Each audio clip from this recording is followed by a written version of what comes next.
materinya tentang fungsi pendidikan nasional. Apa itu fungsi pendidikan nasional? Ada yang tahu? Tidak ada, belum. Sepertinya tidak ada yang ada. Nah, pada hari ini Ibu ingin memulai topik baru, di mana biasanya kita belajar tidak menggunakan model. Nah, pada pagi hari ini Ibu ingin menggunakan model supaya kita cepat memahami materi yang ingin Ibu sampaikan. Di mana Ibu menggunakan model TAI. Ada yang tahu? Enggak, Bu. Tidak ada yang tahu ya. TAI itu ada Team Assisted Individualization, di mana model ini itu berbentuk kelompok kecil, di mana nanti anak-anak itu semua dibagikan 2 kelompok. Nanti tolong yang depan baju kuning, siapa namanya? Bulan Hayani, Bulan ya, baju sebagai perwakilan ya. Bagikan ke temannya, siapa yang dapat nomor 1 berarti itu dapat kelompok 1, yang nomor 2 berarti dapat kelompok 2. Ke mana ya?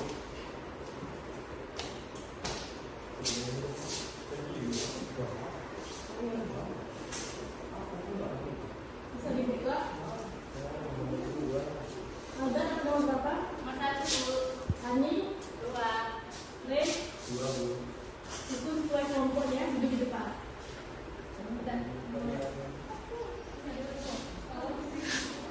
Tolong. Ada? 1. Berikan ya.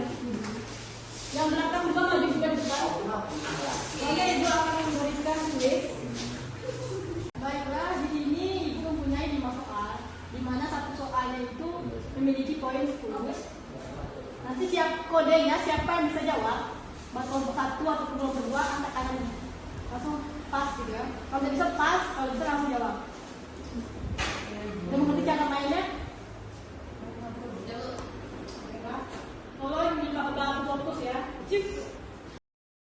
Ini dibawa. Nanti siapa yang dijawab atau angkat tangannya.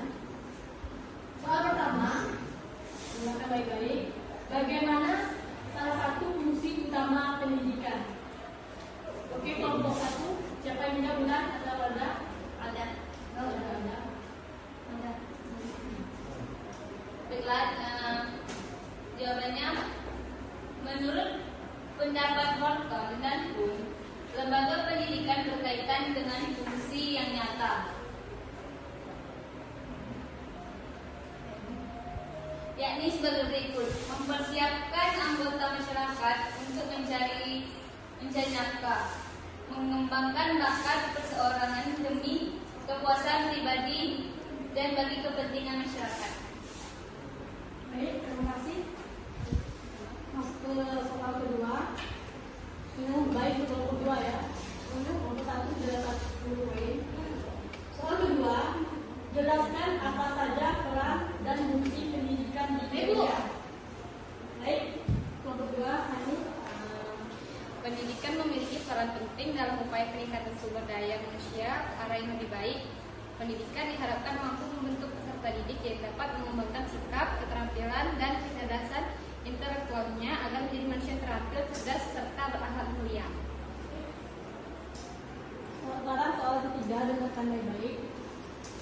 Bagaimana peran pendidikan dalam era globalisasi? Oke, kelompok 1.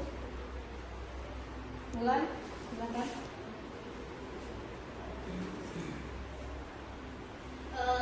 Saya akan menjawab pertanyaan dari Ibu. Jawabannya itu beberapa contoh sikap untuk menghadapi dampak negatif dari globalisasi, yaitu misalnya memperkuat keimanan terhadap Tuhan Yang Maha Esa, terus belajar tekun agar menjadi manusia yang berguna dan dapat membedakan perilaku yang benar dan yang salah.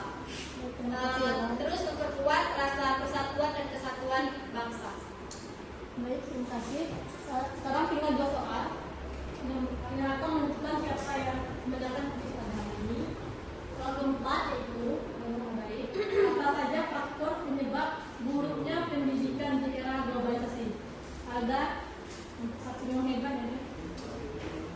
Bila jawabannya di sini, berdasarkan pemaparan tersebut dapat disimpulkan bahwa penyebab buruknya pendidikan di era globalisasi di Indonesia adalah mahalnya biaya pendidikan, kualitas SDM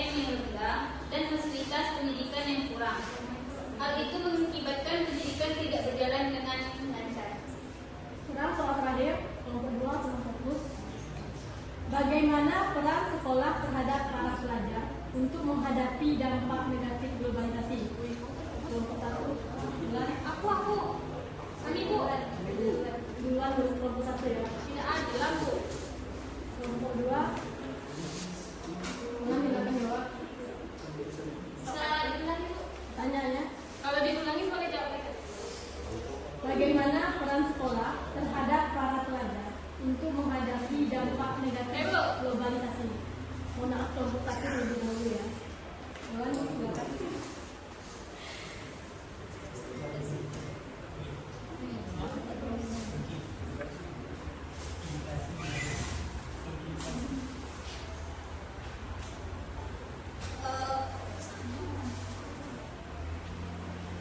Jawabannya yaitu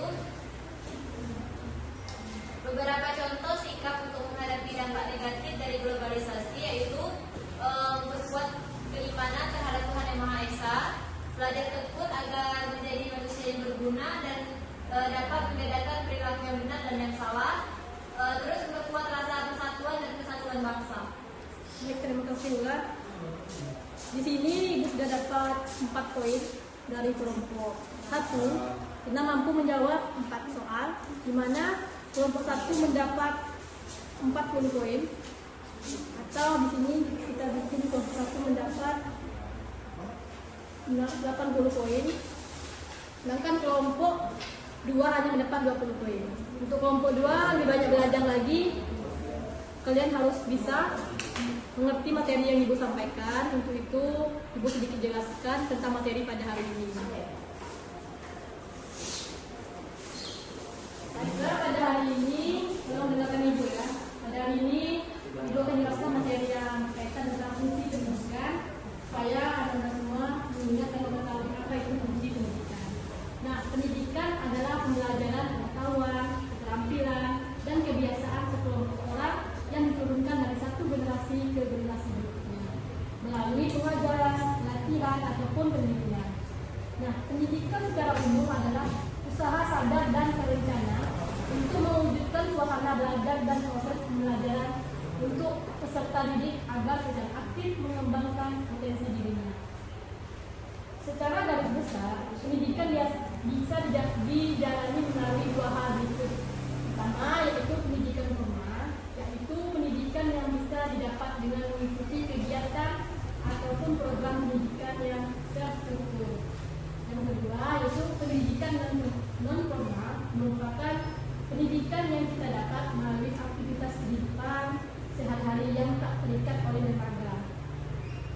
Mungkin hanya itu kesimpulan yang bisa Ibu sampaikan. Terima kasih Anda semua sudah hadir pada hari ini yang mengikuti pembelajaran pada Aila. Mungkin hanya itu yang bisa Ibu sampaikan pada hari ini. Semoga apa yang Ibu sampaikan bermanfaat untuk kalian semua. Kalian bisa lebih mengerti apa itu fungsi pendidikan bagi Indonesia. Dan untuk anak-anak Ibu semua, belajar lagi di rumah supaya kalian bisa lebih baik ke depannya dalam pelajaran ini ataupun pelajaran dengan guru lain atau dosen lain.